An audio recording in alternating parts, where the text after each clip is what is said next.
નમસ્કાર દોસ્તો, મારું નામ નીતા છે.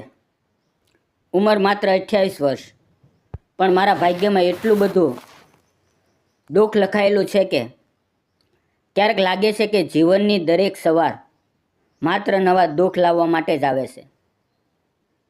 મિત્રો, આજે હું તમને મારી આખી વાર્તા કહું છું. 2 વર્ષ પહેલાં મારું જીવન એક સાદું પણ સુખી હતું. અમે ગુજરાતના એક નાના ગામમાં રહેતા હતા. નામ હતું કાનપુર. મારા પતિ કિરણની પાસે પોતાની 2-3 એકર જમીન હતી. અમે બંને સાથે મળીને ખેતી કરતા. સવારે વહેલા ઉઠીને ખેતરે જતા, બપોરે ઘરે આવીને જમતા, સાંજે ફરી ખેતરમાં કામ. અમારી એક નાનકડી દીકરી હતી, સાના, માત્ર 5 વર્ષની. સાના ખેતરમાં અમારી સાથે રમતી, ક્યારેક નાના નાના કામમાં મદદ કરતી. તેની હસી અમારા થાકને ભૂલાવી દેતી. કિરણ મને હંમેશા કહેતો, નીતા, તું અને સાના મારા જીવનનું સૌથી મોટું સુખ છો. ત્યારે હું હસીને કહેતી, અને તું મારો સહારો છે. પણ જિંદગી મિત્રો ક્યારેય એક સરખી નથી રહેતી. એક દિવસ વરસાદની ઋતુ હતી. આકાશમાં કાળા વાદળો ઘેરાયા હતા. કિરણ સવારથી ખેતરમાં હતો. ખેતરમાં પાણીની વ્યવસ્થા કરવાનું હતું. બપોરે અચાનક વીજળી પડી. ગામના લોકોએ કહ્યું કે વીજળી કિરણને લાગી. હું ગભરાઈને દોડી ગઈ. ખેતરની વચ્ચે કિરણ જમીન પર પડેલો હતો. તેના હાથમાં હજુ કોદાળ હતી. મેં તેને હલાવ્યો, પણ તે હલ્યો નહીં. ગામના લોકો તેને હોસ્પિટલ લઈ ગયા, પણ રસ્તામાં જ તેનું અવસાન થઈ ગયું. ડૉક્ટરે તપાસીને કહ્યું, વીજળીનો ઝટકો ખૂબ તીવ્ર હતો. એ પળે મારી દુનિયા અંધારી થઈ ગઈ. હું રડતી, સીંચો પાડતી તેના શરીર પાસે બેસી રહી. સાના મારી પાછળ આવી અને પપ્પા ઉઠો ને એમ કરતી રડવા લાગી. મારા આંસુ રોકાતા નહોતા. ગામના લોકો મને સમજાવતા, પણ કોઈના શબ્દો મારા દિલ સુધી પહોંચતા નહોતા. અંતિમ વિધિ પછી જ્યારે ઘરે આવી ત્યારે ઘર સૂનું લાગ્યું. કિરણની ખાટલી ખાલી, તેની કપડાની ખોળી, તેની ચપ્પલ, મને બધું તેની યાદ અપાવતું. રાત્રે સાના મારી બાજુમાં સૂતી અને રડતી, મમ્મી પપ્પા ક્યાં ગયા? મને જવાબ આપવો મુશ્કેલ થઈ જતો. મારા મા બાપ નાનપણમાં અકસ્માતમાં ગુજરી ગયા હતા.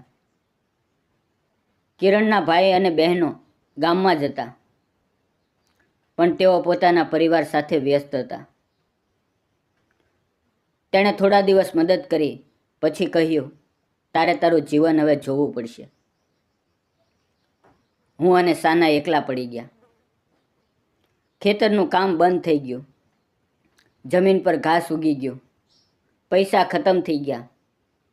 ઘરનું ભાડું, સાનાની શાળાની ફી, રોજિંદો ખર્ચો, હવે બધું મુશ્કેલ થઈ ગયું. હું રાત દિવસ રડતી રહેતી. ક્યારેક લાગતું કે જીવનનો અંત આવી ગયો છે. પણ એક દિવસ મને લાગ્યું કે આ રીતે ચાલે તો નહીં.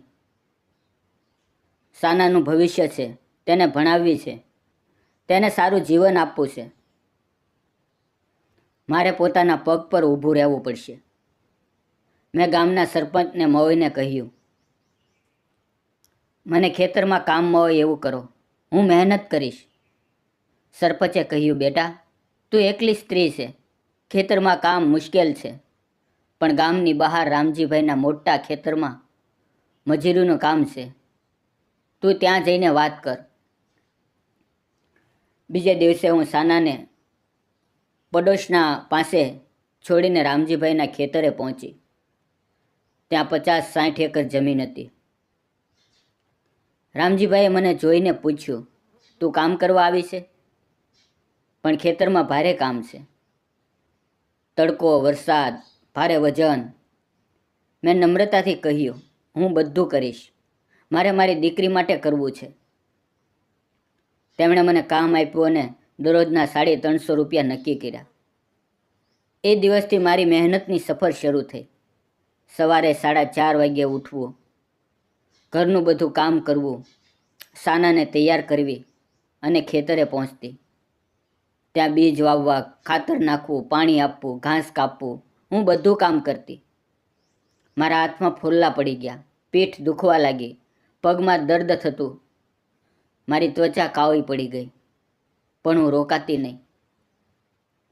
સાંજે ઘરે આવીને સાનાને ભણાવતી, તેને રમાડતી, પછી થાકીને સૂઈ જતી.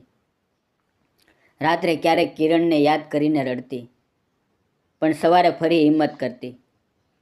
ધીમે ધીમે મારા ઘાવ ભરાવા લાગ્યા. મહેનતથી મનને ચેન મળતું. ખેતરમાં અન્ય મજૂરો પણ હતા. એક દિવસ એક યુવાન ખેડૂત મારી પાસે આવ્યો. તેનું નામ હતું જયંત. તે રામજીભાઈના ખેતરમાં મજૂરી કરતો હતો અને પોતાનું નાનું ખેતર પણ સંભાળતો હતો. તેણે મને જોઈને કહ્યું, તું આટલું ભારે કામ કરે છે, થાકી નથી જતી? મેં માત્ર મુસ્કાન આપી અને કહ્યું, મહેનતથી જ જીવન ચાલે છે.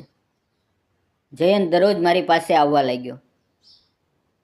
તે મને ક્યારેક પાણીની બોટલ આપતો, ક્યારેક ભારે કોથળો ઉપાડી આપતો, ક્યારેક વાતો કરતો. તેની વાતો સરળ અને સાચી હતી. હવે ધીમે ધીમે અમે મિત્ર બન્યા. તેણે પોતાની વાત કરી. તેના પિતા ગુજરી ગયા હતા, માતા બીમાર હતી, બહેનોના લગ્ન થઈ ગયા હતા. તે એકલો હતો. મને લાગ્યું કે આ માણસ મારા દુઃખને સમજે છે. તે પછી જીવનની લડાઈ લડી રહ્યો હતો. એક દિવસ વરસાદની ઋતુમાં ખેતરમાં કામ વધારે હતું. રાત્રે મોડું થઈ ગયું. બધા મજૂરો ઘરે ગયા. હું એકલી રહી ગઈ. ખેતરમાં પાણીની પાઇપ બંધ કરવાનું બાકી હતું. ત્યારે અચાનક વરસાદ જોરથી પડવા લાગ્યો. અંધારું છવાઈ ગયું હતું. ખેતરની વચ્ચે એક નાનકડી ઝૂંપડી હતી, જ્યાં કામની વસ્તુઓ રાખેલી હતી. હું ત્યાં શરણ લેવા ગઈ, પણ અંદર અંધારું હતું. વરસાદનો અવાજ, વીજળીની ચમક, મને ખૂબ ડર લાગ્યો. મારા મનમાં સાનાનું ચિત્ર આવ્યું.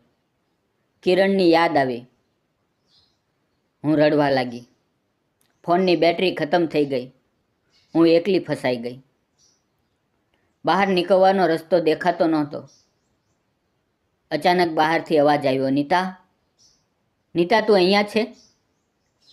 તે જયંત હતો. તે મને શોધવા આવ્યો હતો, કારણ કે હું ઘરે પાછી નહોતી ગઈ. તેની પાસે ટોર્ચ હતી. તેણે ઝૂંપડીનો દરવાજો ખોલ્યો અને મને જોઈ. મારા આંસુ જોઈને તે ગભરાયો. ડરી ગઈ? ચાલ, ચાલ, તને ઘરે લઈ જાઓ. તેણે મને છત્રી આપી, મારો હાથ પકડ્યો અને વરસાદમાં ઘર સુધી છોડી આવ્યો. રસ્તામાં તેણે મને કહ્યું, તું એકલી નથી નીતા, હું હંમેશા તારી સાથે છું. એ રાત પછી અમારી વચ્ચેનું બંધન વધુ ગાઢ થયું. જયંત દરરોજ મને ઘરે છોડવા આવતો. રસ્તામાં અમારી વચ્ચે વાતો થતી. એક દિવસ તેણે ખેતરમાં જ કહ્યું, નીતા,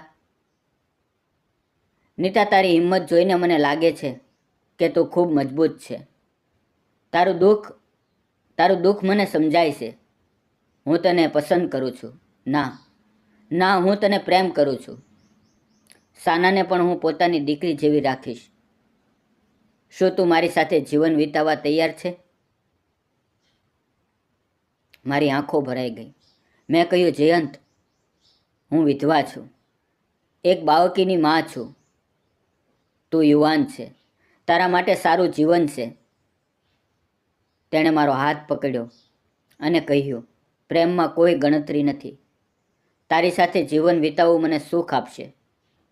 તારી મહેનત, તારું સાફ દિલ, બસ આ જોઈએ છે. થોડા મહિના પછી અમે ગામના મંદિરમાં સાદા લગ્ન કર્યા. સાનાએ જયંતને પપ્પા કહેવાનું શરૂ કર્યું. હવે અમે ત્રણેય એક સુખી પરિવાર છીએ. ખેતરમાં કામ ચાલુ છે. પણ હવે તેની સાથે સાથે જયંત પણ મારી સાથે છે. જયંત મને હંમેશા કહે છે, તારી મહેનતથી જ આપણું ઘર ચાલે છે. અને હું હસીને કહું છું, તારા પ્રેમથી આપણું હૃદય ચાલે છે. આજે જ્યારે હું ખેતરમાં ઊભી રહું છું અને સૂરજના કિરણો મારા ચહેરા પર પડે છે, તો યાદ આવે છે કે એ ડરામણી રાત્રે એક છત્રી ખુલી હતી અને એની સાથે મારા જીવનનો નવો અધ્યાય શરૂ થયો હતો. મિત્રો, જિંદગીમાં કેટલું પણ દુઃખ આવે, મહેનત અને સાચો પ્રેમ હંમેશા નવી આશા લાવે. દોસ્તો, જો વાર્તા ગમી હોય તો લાઈક કરજો, શેર કરજો અને કોમેન્ટમાં જણાવજો જય શ્રી કૃષ્ણ. મિત્રો, વાર્તામાં આવેલા નામ, પાત્ર અને ઘટના ફક્ત કાલ્પનિક હતા. તેનો કોઈ પણ વ્યક્તિ, જાતિ કે ધર્મ સાથે સંબંધ નથી. આ વાર્તા ફક્ત મનોરંજન અને શૈક્ષણિક ઉદ્દેશથી બનાવવામાં આવી હતી. ફરી મળશું એક નવા વિડીયો સાથે, એક નવી વાર્તા સાથે. ત્યાં સુધી આવજો. ધન્યવાદ મિત્રો.